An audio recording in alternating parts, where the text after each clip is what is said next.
바로 이어서 MVC 설명하겠습니다. 1-3이죠. 웹 MVC 얘기는 뭐 다들 너무들 많이 들어보셨을 거고, 그쵸? 뭐 MVC라는 말 용어 자체가 너무 익숙하실 거예요. 근데 우선은 제가 물어보거든요. 아니 도대체 MVC가 왜 쓰는 거죠? 라고 물어보면 대부분 뭐 유지보수요 뭐 이런 얘기들 하시는데, 네. 죄송하지만 좀 그런 뻔한 대답을 원한 게 아니잖아요. 네. MVC 구조에 대한 현실적인 고민을 해보자는 거예요. 이거를 갖다가 왜 쓰나를 고민을 하셔야 돼요. 자, 근데 이거는 솔직히, 자, 아까 제가 이런 얘기 드렸었죠. 서블릿이 있고, 그죠? 저희가. 그리고 이제 JSP가 있었잖아요. 자, 어느 게 더 편하죠? 개발자 입장에서는? 사실은 얘가 더 편해요. 재사용을 안 한다면. 그쵸? 얘는 상속도 안 되고, 얘는 그냥 바로 코딩을 해버리는 거란 말이에요. 그쵸? 그래서 결과를 만들어낼 때는 얘가 더 빨라요. 그죠? 얘는 자바 코딩을 짜야 돼요. 힘들어요. 좋은 점도 있어요. 상속이라든가 자바의 메커니즘을 그대로 쓸 수 있어요. 그쵸? 자바스크립트도 마찬가지잖아요. 자바스크립트도 이런 메커니즘을 제대로 다 못 쓰기 때문에 타입스크립트 쓰는 거 아닙니까? 사실은. 그죠? 자, 근데 이런 거 한번 생각해 볼게요. 자, 그러면 개발자들 입장에서는 이걸로 만드는 게 편하단 말이에요. 근데 문제는 시간이 지나면서 시스템이 변경이 되는 거예요. 그러니까 버전업이라는 게 항상 우리에게는 고민이 되는 거죠. 네. 자, 버전업을 하게 되면 어떤 일이 생기냐면 이런 일이 생기는 거예요. 예를 들어 내가 show.jsp를 하나 만들어 놨어요. show.jsp로 잘 서비스를 했어요. 뭔가를 광고 같은 걸 막 보여줬는데 이 광고의 내용물을 바꿔야 돼요. 그쵸? 이 광고의 내용물을 바꿔야 돼요. 그러면 이제 새로 만든다고 칠게요. 그럼 뭐 show2.jsp라고 만들었겠죠? 그죠? 근데 우리가 즐겨찾기라든가 이런 데 추가되어 있는 건 전부 다 뭐로 추가되어 있냐면 show.jsp로 추가되어 있는 거예요. 아, 그러면 이제 문제가 되는 거죠. 내가 열심히 바꿔놨는데 사람들이 모르네. 그죠? 자, 여기서 뭘 해요? 뭐 리다이렉트를 하고 뭔가를 해요. 그죠? 근데 어쨌든 간에 이미 이 주소는 바뀌어버렸기 때문에, 그쵸? 이거에 대한 파급력이라는 게 있다라는 거예요. 뭔가 처리를 해줘야 되는 거죠. 그래서 나온 게 MVC예요. 무슨 얘기냐면, MVC를 자세히 보세요. MVC의 가장 기본적인 개념이 뭐예요? MVC의 가장 기본적인 개념은 컨트롤러와, 그죠? 뷰를 분리한다는 얘기잖아요. 그죠? 화면을 이제 분리한다는 얘기잖아요. 자, 보세요. 자, MVC에서 웹 MVC는 딱 이것만 기억하시면 되는데 URL을 기준으로 생각을 하시면 돼요. URL을 처리하는 애는 컨트롤러예요. 그러니까 무조건 show라는 경로로 들어오면 얘가 처리하겠다라는 거예요. 컨트롤러가. 그러면 이제 컨트롤러가 분기를 해서 자기가 알아서 처리하는 화면을 바꿔주는데 문제는 뭐냐면 이게 서버 사이드 내부에서 이루어지는 일이잖아요. 요게 이렇게. 그죠? 그러니까 사용자는 모르죠. 그냥 내가 show라고 해주면 최신 광고가 나오는 거예요. 네, 요겁니다. 요렇게 처리를 해주는 거고 여기에서 결과 데이터 갖다가 출력해주는 것 뿐이에요. 그러면 회사 입장에서는 되게 좋죠. 왜냐하면 사람들이 즐겨찾기 해놓은 거를 바꿀 필요가 없으니까. 그쵸? 그래서 URL을 고정시켜버리고, 그죠? 여기에서는 분기가 처리가 되게끔 만들어준 구조가 MVC 구조인 거죠. 그럼 이제 여기서 이제 뭐가 필요해요? 이거는 갖다가 이제 정확하게 좀 역할을 구분을 해보니까 얘는 출력만 했으면 좋겠거든요. 그러면 이제 여기서 데이터까지 다 처리를 했으면 좋겠거든요. 그 데이터를 우리가 뭐라고 부르는 거예요? 모델이라고 불렀던 겁니다. 그렇죠. 그래서 우리가 데이터 모델이라고 부르는 거는 사실은 그냥 우리가 보통 여기다 그리잖아요. 그렇죠. 이 모델이라고 부르는 거는 그냥 데이터를 의미하는 걸 우리가 이제 모델이라고 보통 처리를 많이 하죠. 그냥 이렇게 부르죠. 이거 좀 지울게요. 됐어요? 자, 근데 그거를 이제 뭐로 한다는 거예요. 네. 첫 단계 웹에서는 이제 뭐로 했다는 거예요. 그럼 이제 컨트롤러는 화면에 보이는 게 없잖아요. 그러니까 이제 뭐로 만들고, 서블릿으로 만들고, 그 다음에 화면 만들 때 뭐가 편했냐면 JSP가 편했던 거죠. 그래서 JSP를 만드는 거죠. 네. 자, 여기까지 해서 이제 이 구조를 만들어내는 건데, 이 구조로 이제 제가 이제 뭘 만들어요? 계산기를 하나 만들죠. 그죠? 자, 근데 이것만 기억하시면 돼요. MVC에서 가장 중요한 건 브라우저가 호출하는 경로는 무조건 뭐냐면 컨트롤러예요. 이것만 기억하시면 돼요. 네. 자, 갑니다. 그래서 한번 만들어 봅시다. 네. 자, 저희 인텔리제이를 좀 열어줄게요. 예전에 만들어 놓은 거를 갖다 쓰셔도 되고, 뭐, 지금 새로 만들어도 상관없으니까. 자, 우선은 뭐부터 설계를 해야 돼요? URL부터 설계를 해야죠. 어떤 경로, 그러니까 URI라고 해도 되고, URL이라고 해도 되는데, 그냥 저는 URL이라고 할게요. 그냥 편하게. 자, 내가 어떤 경로로 들어오면, 어디로 간다고요? 컨트롤러로 간다니까요. 그러니까 일단 저는 여기다가 패키지부터 설계를 할 건데, 책에서는 이제 칼크라는 패키지를 하나 만들어주는 거고, 그리고 이제 여기에 뭐가 있는 거예요. 뉴에서 클래스 파일로 input 컨트롤러라고 하나 추가를 하는 겁니다. 자, 익스텐지 해줘야 되겠고, 그 다음 뭐죠? 여기는 http 서블릿이 되는 거죠. 자, 자카르타로 이제 변경되는 거 조심하셔야 되고, 그 다음에 이제 이게 경로 아까 만들어줬잖아요. 항상 경로가 먼저예요. 경로가. 웹 서블릿이죠. 네, 그리고 여기는 뭐 URL 패턴을 쓰셔도 되고, 뭐 디폴트로 밸류 값 쓰셔도 상관없습니다만, 저는 칼크인데 이 서블릿 왜 만들었어요? 입력하려고. 그죠? 그러니까 이제 칼크 해주고 인풋이라는 경로로 따겠다라는 거고. 자, 그러면 일단은 뭘 해야 되죠? 사용자가 입력할 수 있는 화면을 봐야 되죠? 그쵸? 화면을 보는 거니까 화면 결과만 보는 거잖아요. 화면만 보는 거면 get 방식인 거고, 내가 처리를 하는 거면 포스트 방식이라고 그랬잖아요. 그죠? 화면만 보는 거예요. 그러면 이제 나는 뭐만 해주면 되냐면 get 방식으로만 동작을 해주면 된다 이거죠. 네, 그래서 제너레이트 해주고, 그러니까 제발 책 좀 읽으세요. 네, 그러니까 죄송한데 요즘에 취준생들을 보면, 취업 준비하시는 분들을 보면 문해력이 우리들끼리 이제 그 얘기 하거든요. 죄송해요. 저 나이가 50이에요. 저도. 네, 그러니까 문해력이 딸린다는 얘기를 되게 많이 하거든요. 책을 못 봐요. 그냥 막 동영상만 보고 와요. 제발 그렇게 하지 마시고 좀 책을 읽으면서 고민을 좀 해보시라는 거예요. 왜 뭐가 그렇게 다들 바빠요. 인생살이가. 자, 봅시다. 이거 갯방식이에요. 갯방식은 무조건 보는 거예요. 그럼 지금 뭘 보려고 하는 거죠? 입력할 수 있는 화면을 봐야 되는 거잖아요. 그쵸? 자, 그러면 일로 들어오면 어디로 보내야 돼요? JSP를 통해서 화면을 보여줘야 되잖아요. 그쵸? 그래서 디스패처라는 용어를 쓰는 거예요. 요청이 들어온 애를, 그죠? 리퀘스트를, 디스패처 보내준다라고 해서 리퀘스트 디스패처라고 하는 거고, 그죠?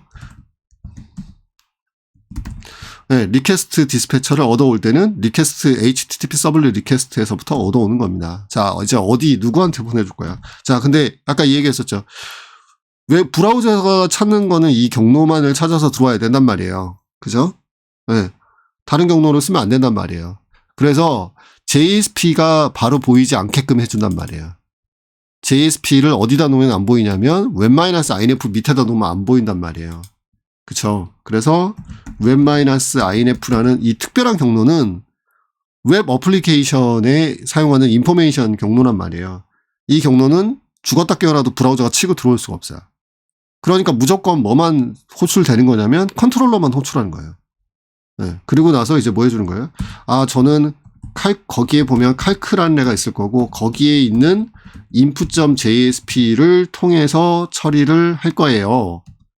라고 얘기를 하는 거고, 그 다음에 결과 데이터를 만들 때, 얘를 이용을 하세요. 라고 이제 코드를 짜게 되는 건데요.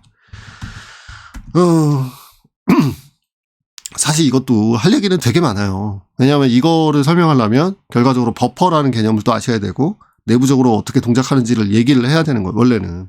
근데 우리 바쁘니까 좀 간단하게만 요약을 해보자고요. 자, 이 디스패처와 포워드가 있잖아요. 이거 그림으로 제가 한번 설명을 드릴게요. 자, 브라우저가 색깔이 좀 흰색으로 하는 게 좋겠죠?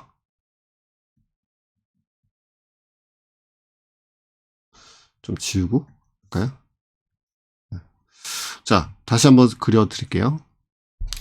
일단은 브라우저가 호출하는 애는 얘잖아요. 그죠? 칼크에 인풋이라는 경로를 호출을 할 거란 말이에요. 자, 그러면 이제 여기서 데이터가 나오는데 이 데이터를 여기서 나온 데이터를 한 번에 하나씩 밀어주는 게 아니에요. 모아서 밀어줘요. 8kb에 모아서 밀어줘요.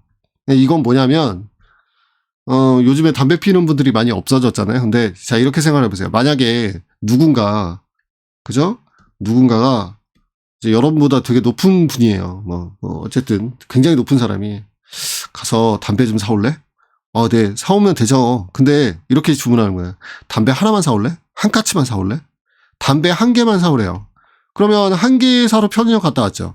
딱 갔다 왔더니 그분이 기다리고 있다 딱 얘기하는 거예요. 하나만 더 사올래? 하나만 더 사올래? 그럼 여러분 열받죠. 그쵸? 요즘에 누가 담배 심부름 시키는 사람도 없긴 하지만, 그쵸? 자, 이렇게, 이거랑 똑같은 거예요. 제가 비유를 들어서 설명을 드린 겁니다. 오해하지 마시고. 아시겠어요? 네. 자, 그렇다면, 이렇게 하는 것보다는 뭐가 더 효율적이에요? 한 번에, 그죠? 한 번에 데이터를 많이 만들어서 처리를 하는 게 더 효율적이란 말이에요. 그쵸? 입출력의 수가 줄어야 돼요. 입출력의 수가 적을수록 효율이 높아져요. 네. 그래서 사람들이 이거를 모아서 보내는 공간을 우리가 뭐라고 부르냐면 버퍼라고 불러요, 우리가. 웹이 기본적으로 8kb를 쓰는 거예요. 자, 그러면 포워드 해줬죠. 그러면 이제 얘가 서블릿이 지금 이거 서블릿이잖아요. 서블릿이 만들어 놓은 결과가 어느 정도 있고요. 원래 있었을 거 아니에요. 그죠? 서블릿을 제가 여기다가 뭐 할 수 있잖아요. 프린트 라이터 이용해서 뭐 쓸 수 있잖아요. 그리고 나서 지금 이제 저 어디로 밀어줘요. input.jsp로 밀어줬잖아요. 그러면 input.jsp가 만들어내는 결과가 있을 거 아니에요, 여기에.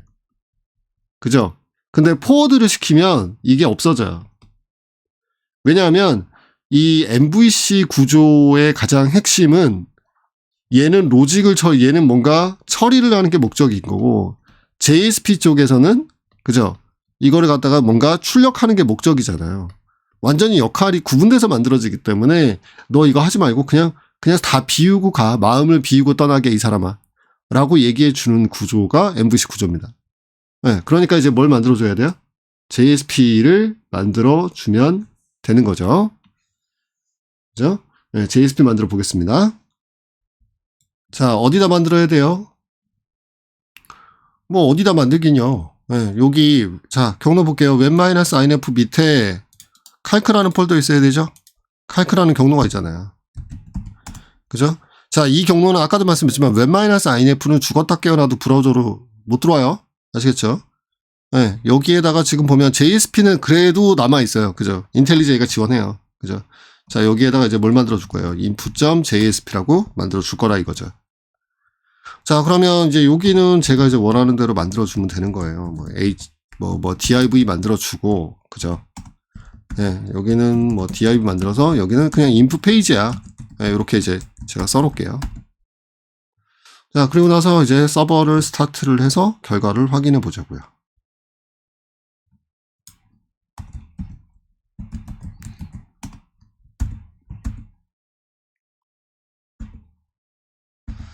제가 브라우저를 여기서 하나를 새로 띄울게요. 봅시다. 로컬호스트 8080이죠.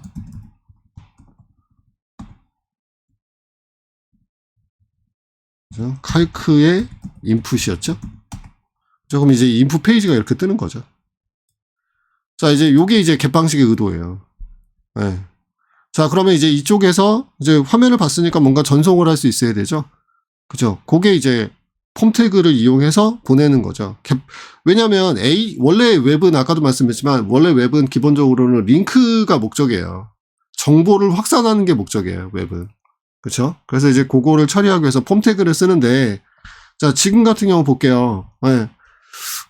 그러면 이거를 처리하는 애를 또 컨트롤러 따로 만들어야 될까 고민이 되잖아요. 그렇죠? 근데 지금 보니까 뭐는 비어 있어요.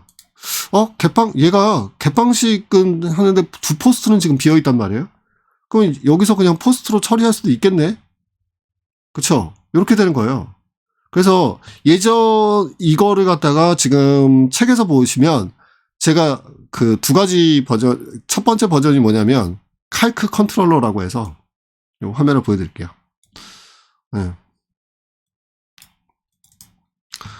제가 화면을 조금만 더 확대를 해드릴게요. 이 칼크 컨트롤러를 하나 만들어주죠. 근데 지금 여기는 이제 뭐라 쓰고 있죠? 두 포스트 방식을 써서 처리를 하고 있죠. 그죠? 이렇게 만들어 쓸 수 있는 거죠. 자, 근데 이렇게 할 수도 있고요. 어떻게 할 수도 있냐면 이렇게 할 수도 있어요.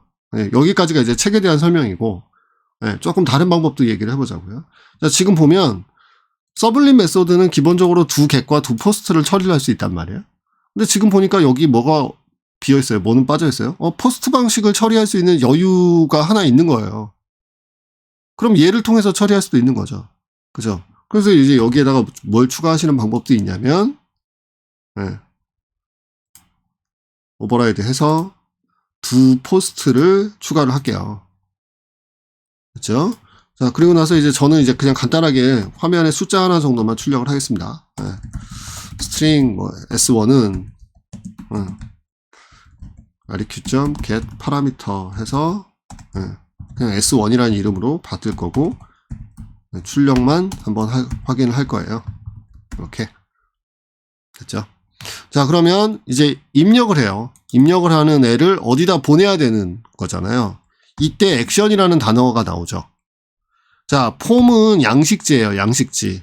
그죠? 근데 저는 사실 인텔리제이가 좋은 이유 중에 하나가 이런 애를 자동으로 잡아내거든요. 너무 이뻐요. 그죠? 칼크 인풋으로 보낼 거야. 근데 잠깐만, 나 여기 메소드는 그죠? 포스트 방식을 쓸 거다. 네. 자, 그러면 얘가 받았는데 이 경로니까 무조건 뭐가 받아요? 이 인풋 컨트롤러가 받는데 포스트 방식이니까 두 포스트가 동작을 해주는 거잖아요. 결과적으로 다 분기예요. 네. 분기가 다 된 거고, 그러면 제가 이제 여기서 이제 뭘 해줘야 돼요? 뭔가 보낼 수 있어야 되잖아요. 그게 바로 인풋 태그잖아요. 우리가 인풋 태그 하나 만들어주면 되는데 가장 중요한 건 네임이에요. 네. 네임이 S1이야. 그쵸? 이렇게 하나 만들어 줄 거고, 그 다음에 이제 버튼이 있죠. 우리가. 그죠? 근데 버튼은 기본적으로 이제 그냥 전송하는 버튼이 돼요. 자, 그러면 브라우저로 확인을 해보자고요. 저희가. 네, 제가 이거 리디플로이 한번 해줄게요. 자, 네트워크 도구를 항상 여세요. 확인할 때. 네트워크 도구 열어놓으시고 AAA 치고 send 보내보시면 되는 거죠. 자, 그러면 여기 보시면 네트워크 탭에 보시면 내가 전송하는 데이터를 이렇게 볼 수가 있어요. 그죠? 여기 보니까 포스트 방식으로 보냈네요. 그죠? 그 다음에 여기 보면 페이로드라는 거 보이시죠? 페이로드가 전송하는 데이터를 의미하는 게 페이로드예요. 그래서 이제 페이로드 데이터를 딱 보니까 내가 S1이라는 이름이, 이게 잘 보세요. 키 값이에요. S1이라는 이름으로 AAA라는 데이터를 보냈다라는 걸 확인을 할 수가 있는 거죠. 자, 그러면 이제 인풋 컨트롤러에서는 뭘 했죠? 시스템 out.println을 해서 이 결과값만 찍은 거예요. 여기까지. 네. 이렇게 만들어진 거고요. 요 결과를 이제 했으니까 이제 get post는 다 끝났잖아요. 하나 더 하셔야 되는 게 리다이렉션이에요. 리다이렉트예요. 리다이렉트는 잠깐만 쉬었다가 설명을 할게요.